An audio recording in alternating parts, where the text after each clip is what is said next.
was there though was I used to read Management's Day magazine, which is an excellent magazine. You're looking over at the editorial team on the other side of the room, and I thought they were so cool. I was with the wrong team. What kind of thoughts do you have on your own decision-making process? The decision I described as my best decision, I kind of did a version of that 5 years ago when I decided to leave the BBC out a little bit and got a sense that people who ran their own creative businesses seemed to be having a much better time than I was. And I was like, I want a bit of that. But again, I was just like, I don't quite know what I'm diving into, but I've got a sense of these people doing something much more exciting that I want to be a part of, and I've got to go and find out what it is. And it's the same thing, and it's good that I had that template of that can really work out, but I also had the template of don't get into stupid debt. So I was very, very considered about the financial consequences as well. Yeah, the journey that I've been on is about finding, is joining the outsides to the insides, and speaking up for myself and what I do like and what I don't like and what I will do, and getting it, getting that, restoring the connection, because they call it cognitive dissonance, don't they? Yeah. So Festinger was the psychologist, and he was saying that cognitive dissonance, I mean, it's been blamed for everything from how we feel over Zoom in lockdown, you know, it's that when the reality doesn't meet what we see, so we literally don't believe what we see or hear or feel. So I use, in early recovery, I used to describe it as, I feel like I'm watching my life on TV, or that I'm looking at you through a pane of glass, and that the real me is in a room somewhere tied up back there. Like now I really feel like I'm completely myself, and I feel like I'm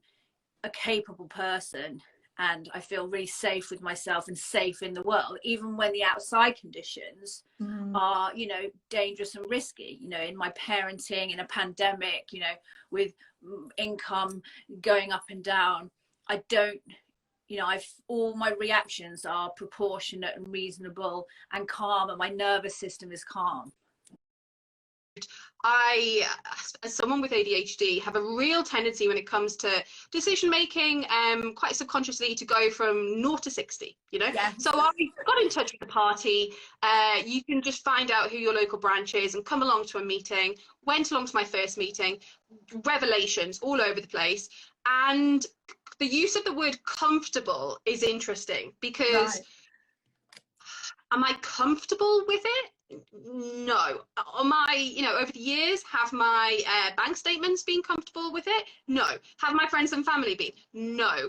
Am I in control of my decision making?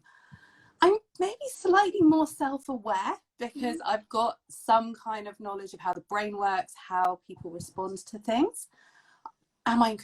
It was just nagging away at me that I wanted to do something different. I was frankly a little bit bored with biscuits after 9 years. You know, and how can you get bored of biscuits?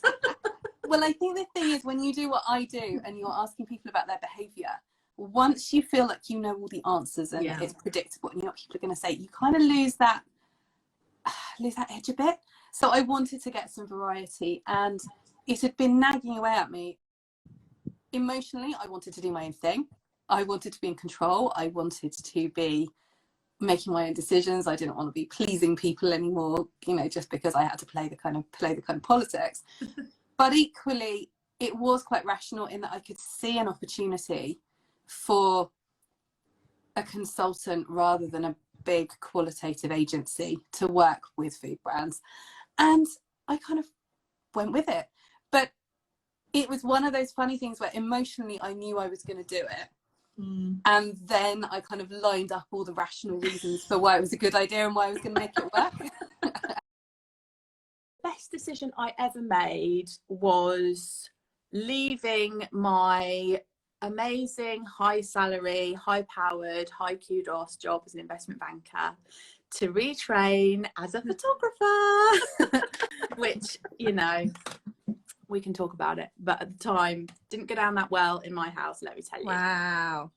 You know, my dad's an immigrant, he's Lebanese, came over to save his younger brother. Basically, they were just in war-torn country, like Beirut at the time in the 70s was being blasted apart, so he had to leave his whole family. Parents kind of ordered him to get out of there with his youngest brother, moved to London, and was then like, I'm not going to waste this opportunity, you know, so you've got to work hard at school. So then what was passed down to me was like, you've got to work hard at school, you've got to have a safe, secure job, you don't mess about with this stuff, you don't know how lucky you are, kind of vibes.